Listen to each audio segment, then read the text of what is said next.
Hi everybody, happy Friday to you. My name is Karen Wilson and I'm proud to be the president of the club this year. If I could have Ron Swain, Mike Sweeney, and Clark Thurman come forward and help us open the meeting.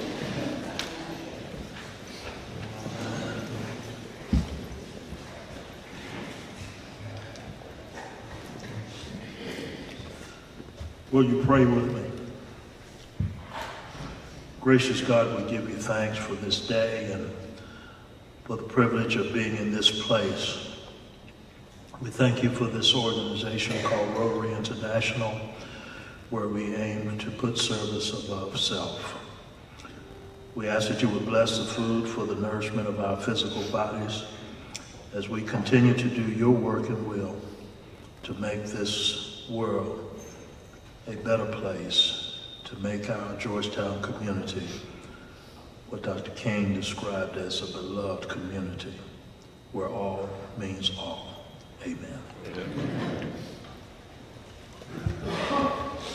Would you please join me in saying the Pledge of Allegiance? I pledge allegiance to the flag of the United States of America and to the republic for which it stands, one nation under God, indivisible, with liberty and justice for all.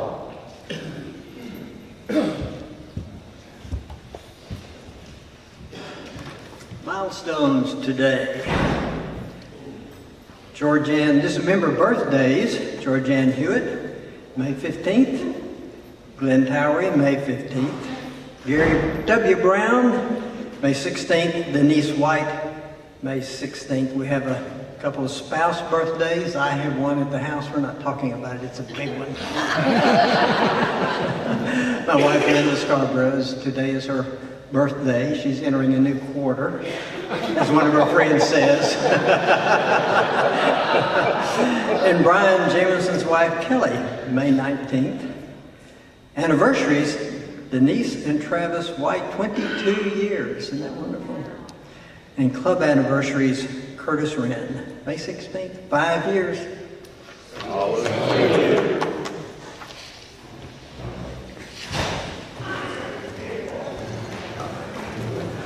Thank you all very much. I appreciate that. I want to make you all aware that Kid Ryu is filming this meeting today, and then he puts it on YouTube. Okay, if you brought a guest today, would you please stand and introduce your guest? Okay, no guests. Do we have any visiting Rotarians? We have a visiting Rotarian.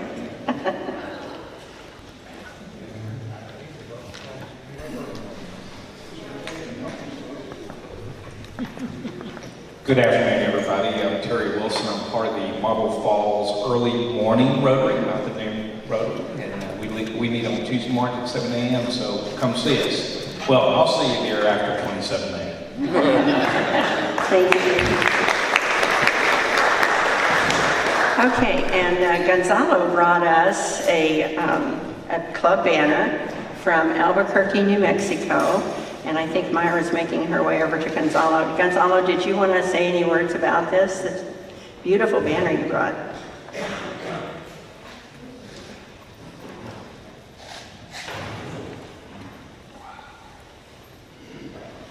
Up in Albuquerque, New Mexico last week, and we exchanged the banner, and this is the banner they gave me. The Rotary Club del Sol in Albuquerque, New Mexico. Thank you so much. This is beautiful. Okay, our next ramp build is going to be May 18th, 7:30 a.m. in Pago. And you can see Myra after the meeting today if you can help with that. Early Act First Night, I think I told you last week that it was the last one, but we have two more. May the 15th, which is a Wednesday, Carver Elementary at 1:30. And then Pearl Elementary, May 24th at 1:30 as well. If you can go, like I've told you in the past, there's nothing as amazing as hearing an entire assembly room full of students saying the four-way test. It always gets to me. So if you can go and see that. These dates are all in your trumpets that are in your inbox. Okay, the next thing I wanted to talk about is we have some celebrities among us. The Heritage Girls had an article in the American Heritage Girls magazine, and it was talking about our local Field of Honor. And there's a picture showing you. If you would like to see it, I have the article with me here. Be happy to let you see it afterwards. You can also go online on American Heritage Girls website, and you can see the entire article. It's pretty cool, pretty neat. The next thing we have is Amber Kozłowski was in the Georgetown Review. How many of you saw this? Isn't that awesome? It's a great article, yay. About Bluebonnet Equine Rescue. And so if you have a chance, look that up. And then we had a wonderful spread, thank you Clark Thurman, in the newspaper about the scholarships we gave last week. And I've already heard from Hewlett Chevrolet, they're wanting copies of this so they can put it on their social media, because it's something to be proud of. Thank you, Clark, we appreciate your help on that. Scott Mull, you have an update for us on a friend of ours.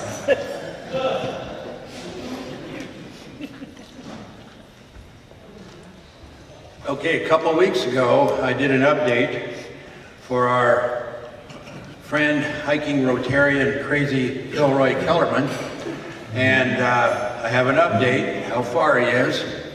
And first of all, I want to say, I think you have till May 15th if you haven't given any money to the He's Hiking for Veterans clauses. I think after that, he and his buddy Snowman are over 400 miles now, 430 or 440, and we'll be in Virginia by Monday.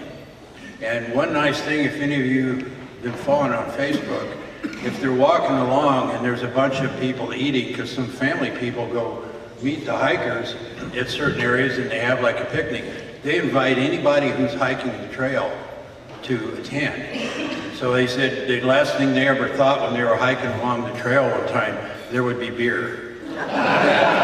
So with me, it would mean too many trips into the woods if I would have had it. So anyway, okay, to review.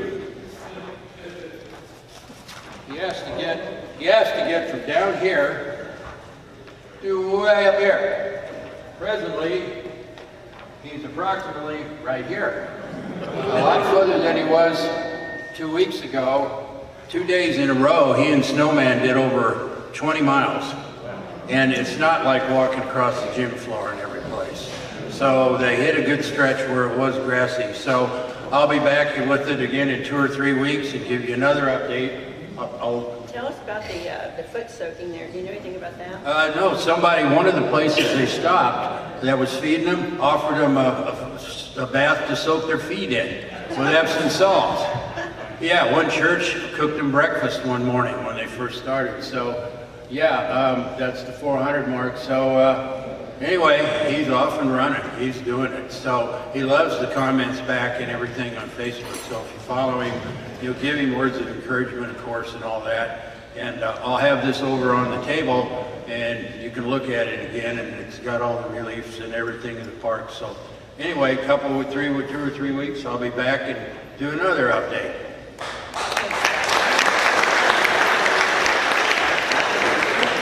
Thank you. How many of you are following David on Facebook? Yeah, that's good. Yeah, there's some very interesting pictures that come up. Okay, David Massering, wanted to talk to you all a little bit. That's a magic date coming up.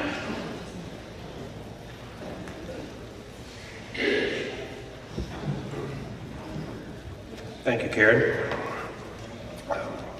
Well, as you're aware, we are less than 2 months away from the new fiscal year. And so we're trying to reconcile our books, our accounts receivable, et cetera, and some of you probably are going to hear from us, fellow Rotarians. And now I'll write what Karen told me to say. I am sure you are aware that you are charged $70 per month, even if you don't attend meetings. Now, the people who don't attend meetings probably won't be here to hear this. Everyone receives a monthly statement from Carol to keep you up to date on your account. With that said, all account balances must be paid in full by June 7th this year, so all accounting can be current before the end of the fiscal year. You can pay by credit card, cash, or check. Please see Carol after the meeting today to find out what you owe. Well, you should know because you've been getting those statements. And to pay your account. Thank you very much. I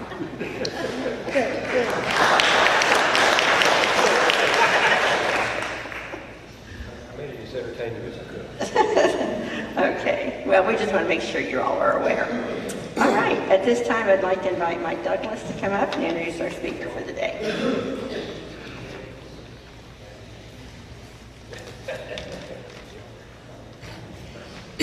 Well, it's a pleasure to welcome Representative Terry Wilson here today to the Georgetown Noonday Rotary. I don't know that anyone needs to know about Terry because everyone knows him, but let me just pick out a few points here from his bio that I think are pertinent. He's born in Odessa, majored in business administration at Texas A&M University, and basically got his MS degree at the Strategic Logistics Plan and Management from the Air War University. So Terry had a very distinguished military career, served 30 years, was colonel. He was focused really with the Department of Army and major weapons systems development and many issues related to intelligence, surveillance, reconnaissance. He has been a leader both in the military as well in his community. He's married to his wonderful wife, has 2 boys, lives in Marble Falls. As a member, I found out today of the as you heard, the Marble Falls Rotary Club. He was sort of on the edge as to whether he was going to be here today because a bill that he was sponsoring was supposed to be read that conflicted with our schedule today. Fortunately, he managed, I think, to move mountains in order to get here, and we're extremely fortunate to have him. This is the bill that he's involved with. It was one that was involved retired law enforcement officers and their ability to keep active and participate in cold cases, which really frees up a lot of time for the folks that are sort of on the beat every day. So without sort of further ado, we'll try and give him as much time as we can. He's here to talk today about the Futures Command, something of great interest to Austin, Georgetown, the nation. And also, because it's the end of the session, you may have a word or two about some things that have happened here in the last few days. So, Terry, thank you very much for coming. Well, I don't play the drums. I don't sing very well, so don't ask me to. But it is a delight to be here with you today. And look, Mike said, hey, we'd really like to know a lot about what's going on with Army Futures Command. That is something that's near and dear to my heart. For those that have breakfast with me every once in a while at IHOP, well, actually, I get invited to go and meet with them at IHOP. We're able to get in some great discussions. You know, Ron, about 3 years ago when I met y'all, I said something big was going to happen. And being newly retired out of the military and getting home and getting a better understanding of things that are happening at home, it really rounded me out. And so I will tell you up front, just in case I forget on the backside, thank you. Thank you for allowing me to continue to serve. That is my heart, and I really appreciate it because, frankly, I didn't know that the Lord had transition plans for me. When I was sitting on the side of the hill in the Kunar Providence in Afghanistan just before my retirement, I was thinking of other things like getting refamiliarized with my young teenage boys that hadn't seen me in a long, long time. Going and working the ranch that hadn't been worked in the last 8 years of my family's. And so I had all these big and great ideas. But I found real quick the Lord sets you on different routes. And he doesn't necessarily have to have your concurrence in doing so, does he? So never in the wildest dreams would I think that I would be representing you last night at 11:30, laying out a bill of the importance of making sure that we continue to use those expertise in our law enforcement that may be retired in a great area such as Georgetown, solving code cases. So it was a bill that was very, very dear to me, and we did. We got it passed on second reading last night at 11:30. If you know any of the rules of the House of Representatives, you're not allowed to pass any legislation beyond midnight on the 7th or the 8th. And so you can imagine the stress was high for many of those legislators who was working hard to make sure that legislation was passed that was important to their districts and to the state. But I will tell you the one thing that I've been very, very proud of is the fact that something really did big happen in terms of our future. And it's more than just things that can help Texas on the economy side or help Texas in education. It really dealt with national security. And that is the Army Futures Command. See, we have a situation after being at war for 18 years. We have basically to be able to sustain our troop levels overseas in the services. And by the way, it is a service fight where you will find in our formations, our units, not just within an Army unit, but you'll find Navy, Air Force, even a Coast Guardsman that makes up part of that unit because we are in a joint situation. But they're exhausted in terms of personnel. See, we had an intellect that was basically at the PhD level that really got after new technologies. And unfortunately, we had to draw that level of expertise over the years down because you've got to maintain a certain troop strength that is mandated by Congress.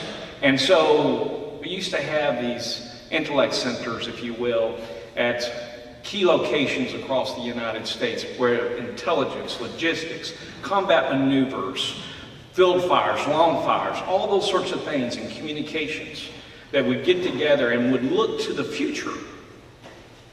Look to the future of what that future threat was. Not just 5 years down the road, but 30 to 50 years down the road. Because see, equipment is expensive. Do y'all realize that the B-52 Stratofortress, commissioned in the late 50s, is a 100-year airframe? Think about it. That meant long-range planning, understanding what the threat of the future was, and making sure that when you make those very costly purchases in equipment and technology, that it will endure over time. Sure, that frame is consistent, but what has changed? The engines, the cockpits, the communication systems, even the weapons or the ordinances within it have changed. But that frame was the big investment. And it is still flying today. And it will continue to fly. We have to endure and adapt. But here's in the last 18 years, what we have done is we're tired. We have to regenerate the force.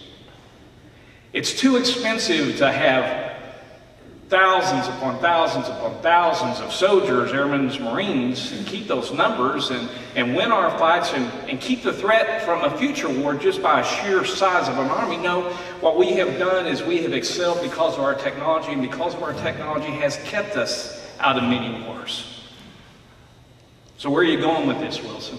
Well, a very interesting thing happened. In 1973, there was a significant push in terms of investing in our forces, in terms of technology, training, rebuilding our leadership across the services. It was adapted predominantly in the Reagan administration. Dust was blown off plans.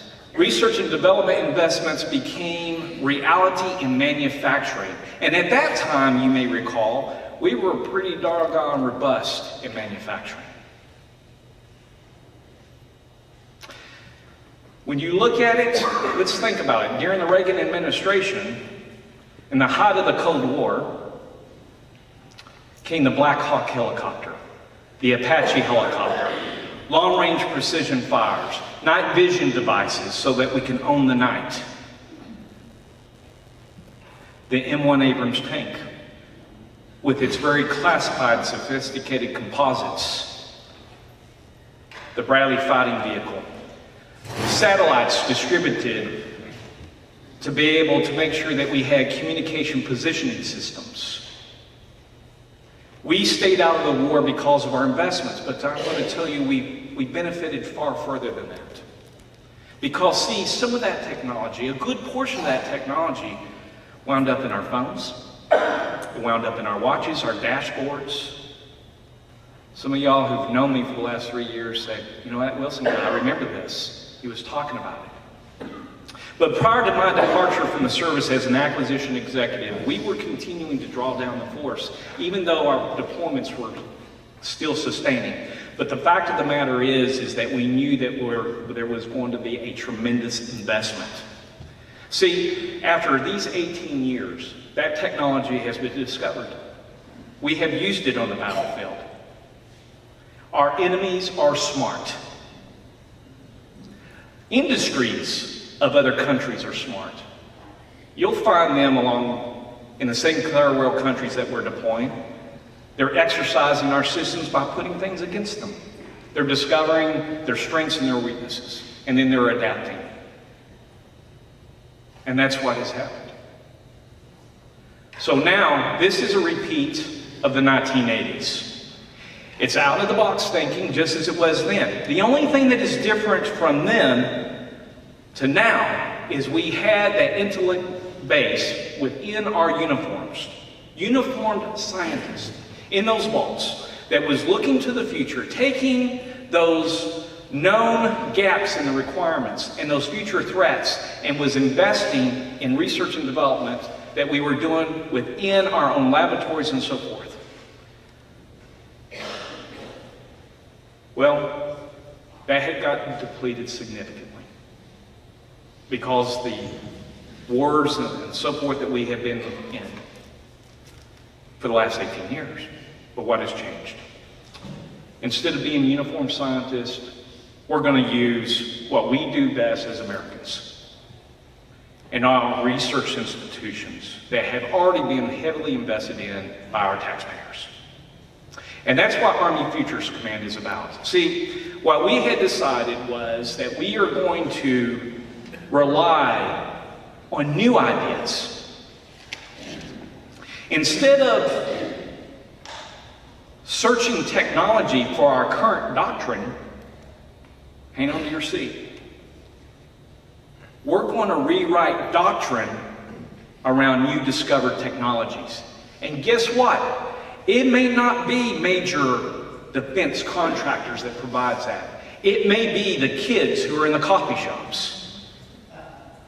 It may be those research institutions, anywhere from Johns Hopkins to Cal Poly to our very own University of Texas.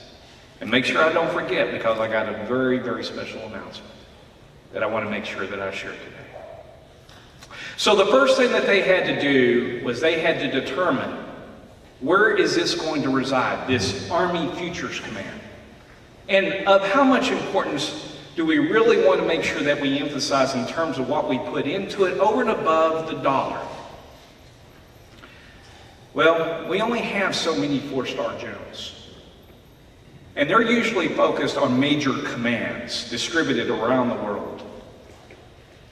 They decided to take a 4-star general, shape a command, put all the research and development institutions, our purchasing capability, our know-how, our combat development centers in those vaults that's working future fights, and consolidate them under a single command. And by the way, we're not going to put them anywhere close to Washington, D.C.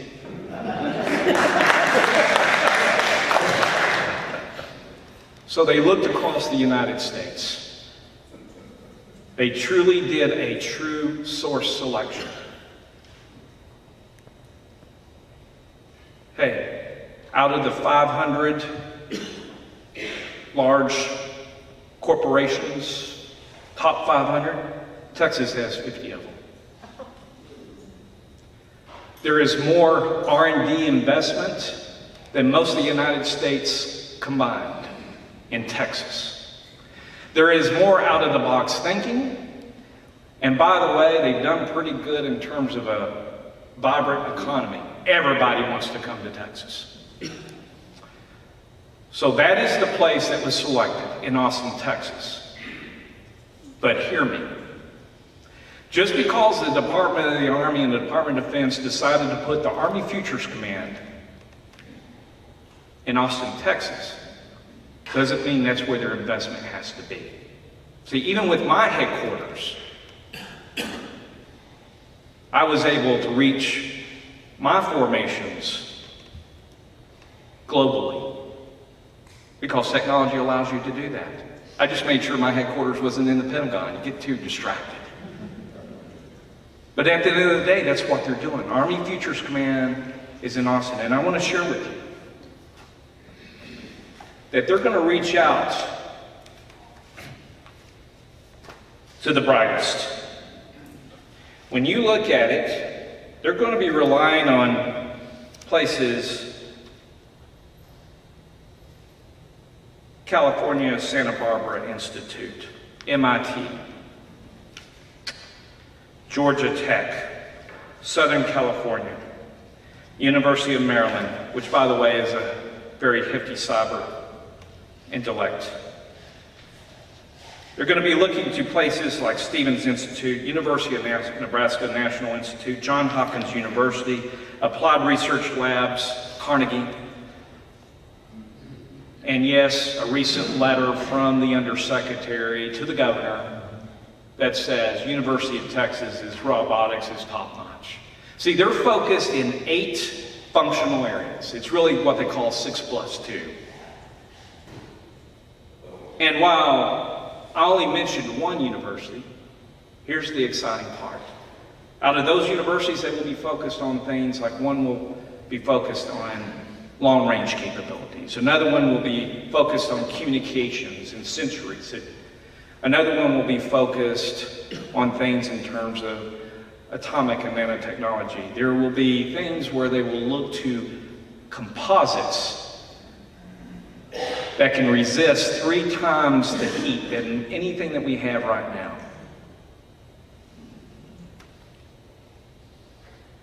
The Secretary of the Army showed up at Texas A&M last night. And said, where the hell is Texas A&M in all this? I mean, they got a cadet corps, what more do they want? Well, you, as the taxpayer, has invested significantly in the years on their engineering development centers. The Transportation Technology Institute. When the Army visited Texas A&M University, they said, we know we got the 6+2, and we know that we have these 10 universities that we have selected, but there's something very special that we haven't ever done before. And that is a dedicated prototyping, test, and evaluation.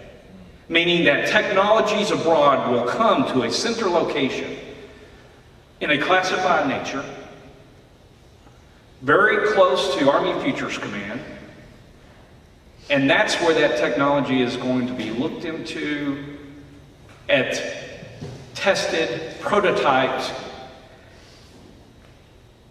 and when it's ready, placed out on proposal for industry to include small businesses for source selection, and it has to be manufactured somewhere, correct?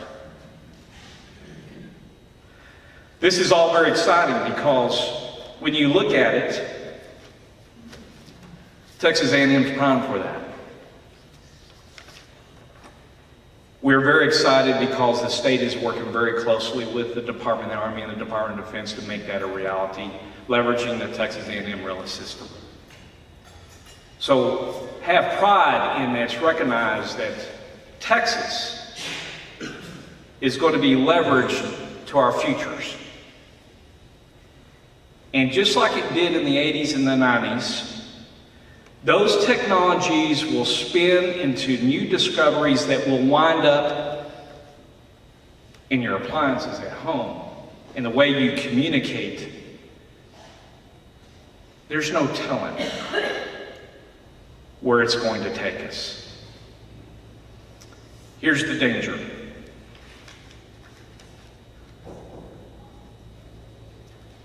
The danger is this. In our request for proposals for industry in the many 10 to 15 years, when we put the proposals out on the street for our industries to compete, here's the threat. Quite a few of these multi-billion-dollar proposals would come with, corporate logos that you would recognize. The thing that is disturbing is the number of foreign partners that they have to bring to the table to make it a reality.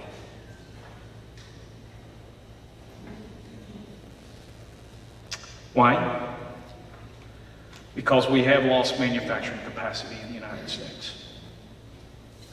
Is our education geared to provide the expertise that is needed to man tomorrow's manufacturing, to get after those new composites that's going to make the microchip even more durable in heat and much, much smaller? And many, many other facets. So when you look at it and you look at what we're doing in the legislature, it's just not about getting our youth to a position to be in the middle class upon their graduation. It's more than just seeing what their passions are and their ability to participate and they earn a great living in our community. This is about community. This is about our future. And so I was very, very pleased when this Texas legislature made its top priority education. And I'm sure a lot of y'all are watching the news. And yes, I could talk 2 more hours just getting into the specifics of Army Futures Command. But I want you to understand that while Army Futures Command is great for our economy, it's great in terms of our participation in our national defense, but it can only be successful in terms of the ability of our people and the soundness of our communities. So when you look at public education, we have to do things that basically says, you know what?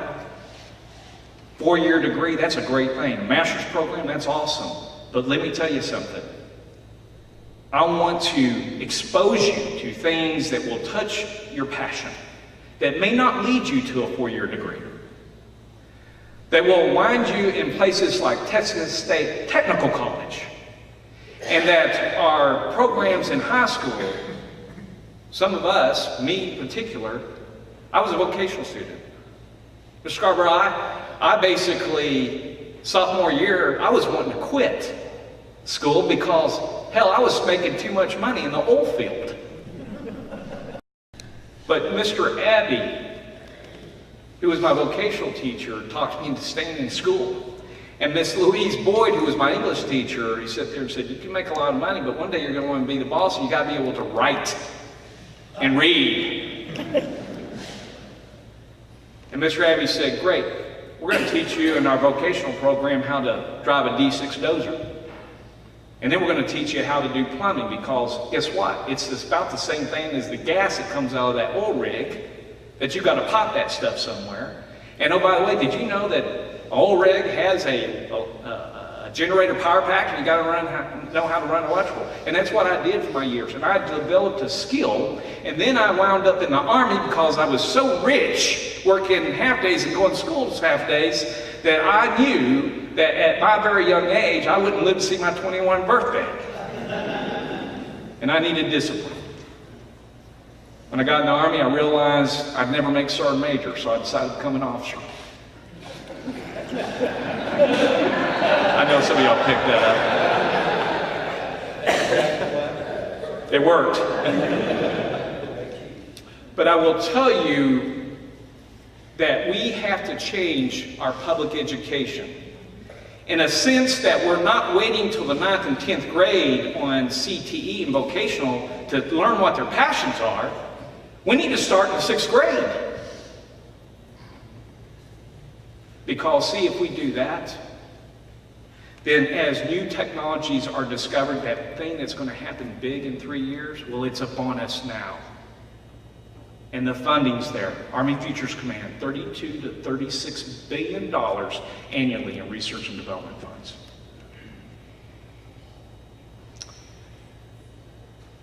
We're going to have to push the manufacturing. We have to start laying the groundwork in terms of education. And I'm proud of this legislature because that's exactly what we did in House Bill 3. And while it's not law yet, it is in conference with the Senate. And we do have some difference of opinions. But I think together we will come up with the best that we could possibly do. So when you look at House Bill 3, what does it do? It invests into early reading programs. Because frankly, reading's where it really is. That's where it starts, isn't it? A, B, C, D, E. People are actually taking interest in the child reading to them and vice versa. We're going to invest in our teachers. $167 million in their development. We're going to invest in property tax through the school system by reducing your sales or your property tax for your school district by 5 cents compression. What does that really mean? That essentially means that on a house in your average home in, say, Sun City, about $150 to $200 savings annually. But here's the difference. It's a savings. It's not continuing to increase. It's going in the other direction. We're doing things in public education whereby the allotment per child here in Georgetown Independent School District will increase $900 per child. What does that mean to you in terms of outside the education? Well, there's more money to teach our children, but instead of on the backs of you all on the property taxes, the state's going to pick up more of its share. Recapture, the Robin Hood Act, everybody familiar with that? Projected $25 million for GISD, 20 and 21. We're going to reduce it to $7 million. Of course, this all has to be settled in conference between the Senate and the House, but that's the House plan. You don't have to call me if you like it. These are very exciting times and very exciting things. I know I'm running out of time, so how much time do I have to open up to questions? Sir? 7 or 8 minutes. I'd love to open it up for questions, unless you want to hear more about Army Futures Command. Yes, sir. Jerry, as I look at the future strategically, the greatest threat I see is a cyber EMP combination. I was wondering if you could make any comments on that and tell me what is the relationship between Futures Command and Cyber Command? Yes, sir. That's a great question, sir.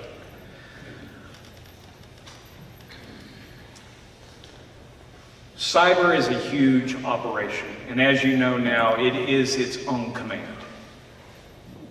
General Murray of Army Futures Command has his mission to get us on down the road in terms of future inspection.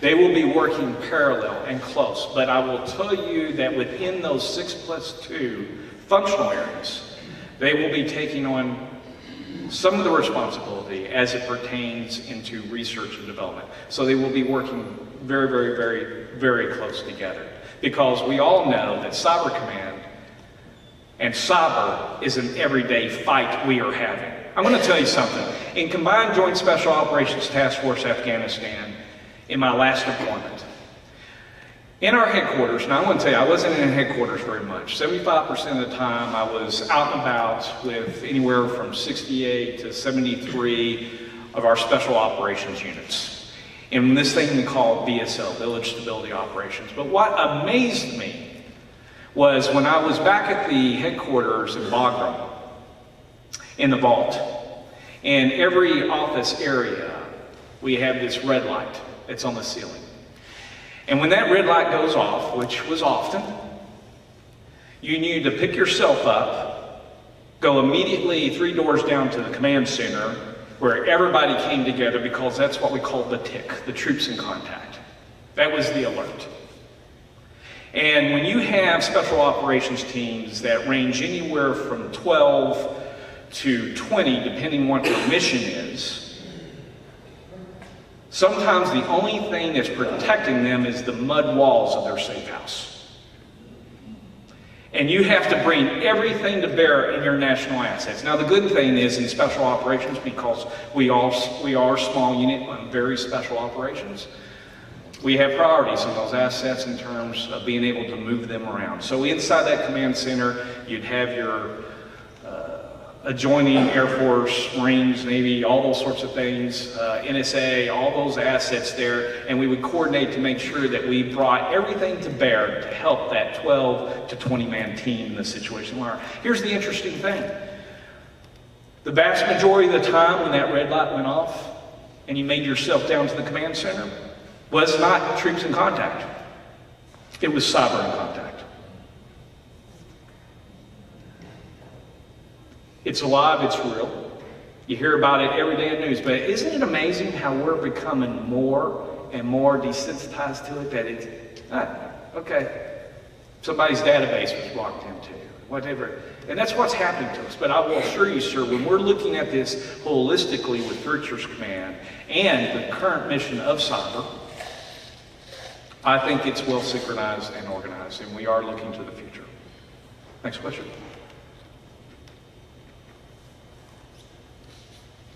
Yes, sir. Terry, do you have any future in the Futures Command?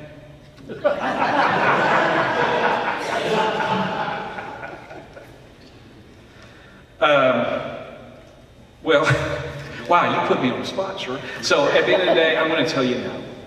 Right now, I am leveraged. I am leveraged in terms of what I can bring to the table. And no, I don't get paid for it. And yes, I've been working this for a couple of years. And you know.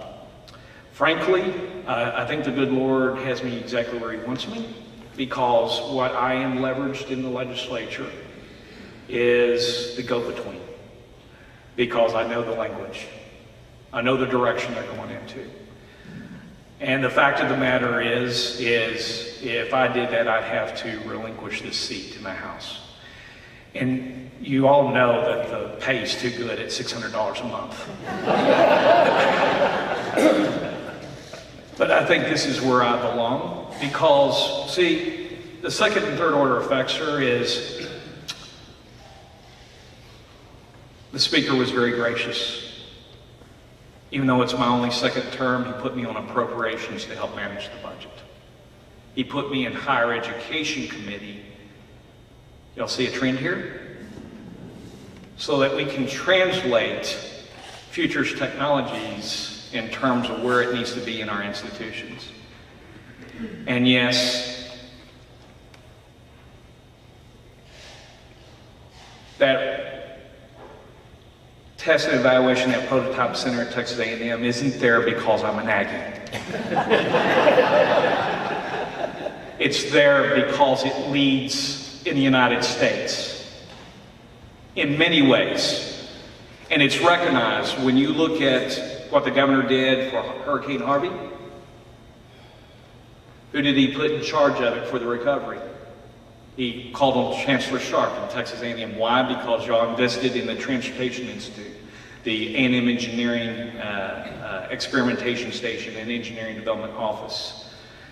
If you haven't taken a visit there, when the Army showed up, their eyes got this big because it's one of the largest test and evaluation centers Think about it. It's got that old pre-World War II airfield out there where there's the firemen go to learn how to put out fires on airplanes and ships. They have a transportation where they're developing new composites for roads. They're leading in so many ways. And in this particular case, I'm very happy to say that the Department of the Army has requested from the Department of Defense that 11th facility that we talked about has decided that Texas has more to offer than just the University of Texas. They have Texas A&M in its prototyping and research and development. Long answer is, no, sir, you're stuck with me. Yes, sir. Yes, sir. Getting back to cyber, oh, there we go. Getting back to cyber, I'm curious, how much are we just on a defensive mode right now rather than being offensive? Seems to me that, you know, this last election, there was a lot of offensive cyber that affected the election. Are we looking into military-wise, political-wise, getting offensive cyber against some of our enemies across the world? Sir, that is on a need-to-know basis, and they haven't informed me. I'm sorry, I'm not in the know on that one. But I will say this, and I'm going to be very careful because I know the video's on right here, but, you know, I can be held to the standard. But here's the deal, is, you know, you don't establish a command just to be on the defense. Yeah. Yes, sir. Was that good? Did I dodge that? Thank you for this important information. I'm just curious from a planning standpoint, what kind of timeline are we looking at? I mean, I know these things are long and short range, but I'm curious about the timeline. Yes. I'm going to go off the top of my head. But here's the deal. Last summer, we actually planted the guidon, the Army did, and put it in Austin. And they implemented what they call IOC, Initial Operation Capable. That means with the smallest force possible, we have what we call 7 troop lead procedures. You know, make a tentative plan and then begin movement is 2 of the steps. And what they did is their IOC was go ahead and get the command there immediately, even though we don't have the task organization of all the subordinate commands done. What they did is they decided that it needs to be a rapid start. So while they've been working, and they are in the UT Systems building in Austin, and great view, by the way. But I will tell you, General Murray, bless his heart, he's probably got the smallest office there, no windows. Anyway, they're going to be what they call FOC, full operational capable, midsummer.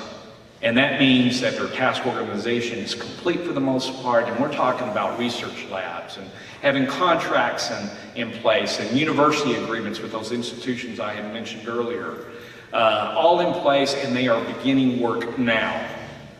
Here's the deal. This is very time sensitive. This is very time sensitive. That's why it's important for Texas to take note and make sure that we're enabling the Army to be able to meet those requirements, because as you know, we have very little patience. When we make an investment like this, we want to see things happen fast. I don't know how much faster it can get when you put a 4-star general and a senior command sergeant major together with a mission to do this, and then place those resources underneath them to be able to do that. So it's going to happen quickly. Now, the thing about it is it's going to be enduring. It's going to be enduring. I will tell you that you can probably see us continuing to support the Army Futures Command in a 10-year cycle. Last question. Sorry. Go ahead. I look forward to not having, my daughters who are both in education, both A&M graduates, I look forward to not having to buy kids' school supplies for the children in their classes that can't afford it. But I wanted to shift over a little bit, and I appreciate your being here. I want to shift over and ask about veterans legislation that is going through the House. Have you got any insights, any bullet points on what are the major things that are going to happen? Well, we are doing things like protecting the Henson Hazelwood on terms of education. Okay, we are protecting that. In previous session, there were basically some things that they tightened up where the legacy of it was getting a little bit out of hand. But I will tell you that the expenditures on the Henson is protected, and but it can be significant on the universities. Of course, I'm not very easy with the universities or very compassionate to the universities when they tell me how much it's killing them because they're having to absorb the tuition costs and all that sorts of stuff. On the Henson. Y'all know what the Henson Hazelwood is, right? It's for veterans if you're, from the state of Texas and so forth like that. And it's very gracious what y'all do for our veterans. But it's very hard for me to be compassionate for a university when I'm standing there and I look around and there's a crane in every direction with the buildings that are going up. But I will tell you that I think we've done some things to shore that up. Now, sir, I will tell you there's one thing I am concerned about as a 32-year veteran. And how many veterans do we have in here? Thank you for your service. Thank you.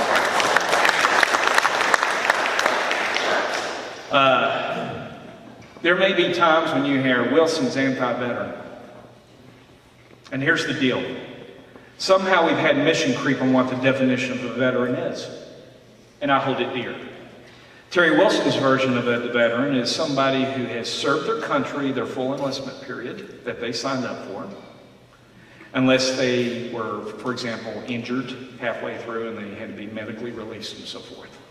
But now we have stipulations, well, did you serve for 90 days? Now, as a commander, I will tell you, I have provided several early releases. It's young people who get there and they just weren't, you can only let them go AWOL so many times and come back and back and forth and so forth, where it's best to go home. I'm not sure that, and for those who are going to be watching in the future, I'm sure I'm going to get the hate mail, but I'm not sure if somebody who doesn't fulfill their commitment is a definition of a veteran. And I'm pretty hardline about it. And I will also tell you that I think that anybody that's a politician that says that they're doing things for veterans because they gave them a new license plate is BS. At the same time, I don't want to see where we're taken advantage of as taxpayers. For example, a veteran who has 5 license plates exempts him from the toll roads. Why? Am I serious about stopping things like that? Because we can't afford as veterans to see our communities get veteran fatigue, or our legislature to get veteran fatigue when there are true needs out there. When you look at the suicide rate of our young soldiers and soldiers who have recently left the service and so forth, and the families that are having to endure. I'm going to tell you the story that hasn't been written yet is the story about not necessarily, look how well we did. We have so few killed in action. But I'm going to tell you this is one of the most maiming wars that we have ever experienced. And those wounds run deep. So with that, sir, I don't know if I answered your question. Look, I'm sure that I didn't answer many questions. And please reach out to me. I will give you best, if you're a constituent, I actually give you my cell phone number. And did you know, out of the thousands I've handed out to constituents, only one of them has abused it. Only one. So I'd absolutely love to provide that to you, and I will answer your questions. I do answer by email, but here's the deal, and sir, I see Mr. Scarborough, I'm sorry, I owe you an apology. Because the one thing, did I pronounce your last name correctly? That's right, I'm sorry. You mentioned your wife, but the son, correct? Yes. I owe you an apology. Because one thing that I love to do is I love to write stories and put in the paper before we take the vote. And I did that a lot last session, didn't I? Yeah. And I'm going to tell you, our speakers to sign a book. Then we donate the book to Pearl Elementary for their library. That is awesome. Thank you so much much. for being here. We Thank appreciate you. it. I'll get it And will signed. you be around for questions Yeah, after the absolutely. meeting? Okay, there you go, folks. Yes, sir.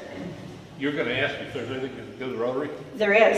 I have a couple of things, and Okay, yes, go ahead. thank you so much. Yes, Are there any other announcements for the good of Rotary, Ron? Well, I think one that we need to do is recognize Elizabeth Farland. Yes, that was what I was going to do. Yay, girl. School board, there she is. That's the one I had, that's okay. We're all pretty excited about that, Ron. Thank you, and Mike Sweeney had mentioned it as well. Yes, I'd like to, in case you didn't know, as of almost 2 weeks ago, we made it official, we got married. So we'd like to all come to reception, to an open house. Now, this Saturday, next Saturday, June 7th, we'll have food and drinks. So just bring your conversation and happy faces. We want you to show up and say, hey, have a good time. Okay, thank you very much, Michael. Thank you. Are there any other announcements? All right, would you please join me in saying, oh, sorry. Yes. Oh, I like that. There's money. My granddaughter graduated this week from Texas A&M School and School. Oh, my God.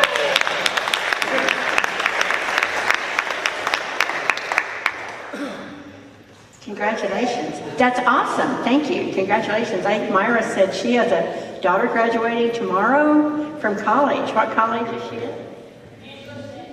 Angela State. Congratulations. All right. That's wonderful. All right. Is that it? Awesome. Would you please join me in the things we think, say, and do? First? The truth. Second? Is fair to all concerned. Third? Will it build goodwill and better friendships? And fourth? Will it be beneficial to all concerned? We're adjourned.